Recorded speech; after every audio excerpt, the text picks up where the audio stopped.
दीदी आमी कोलकाता रसगोल्ला ये बाड़ी पुसा कहीं आइला ये पैसा झगड़ा नगे मो संगे चिन्नी पारछ हाँ पेचना लग रहा है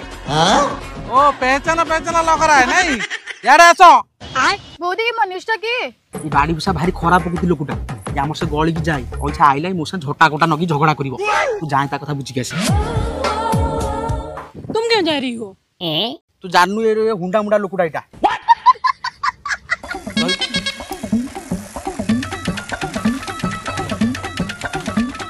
जा बाड़ी पुसा की हेलो ये कियारी मालिक मते कहला प्रथम इटू बाहर मु करबी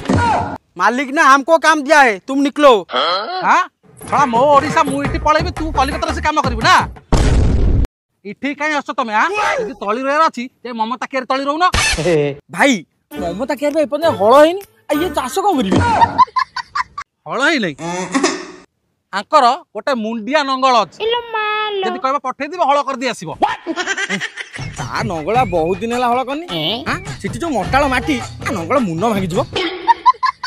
ए हमारा दीदी को ऐसे बोलबे ना साला रसगोल्ला तो हमर नहीं हम आराध्य देवता को भी नहीं गलो दीदी बी केयरफुल ये ओडिसा माफ करबनी ओहो भाई काई एटा से कथा होजो एटा बा रांडो ए रो बांडो कथा मत कथा कहू ताड़ा ताड़ी चलुन गंडगोल बढ़ी गलान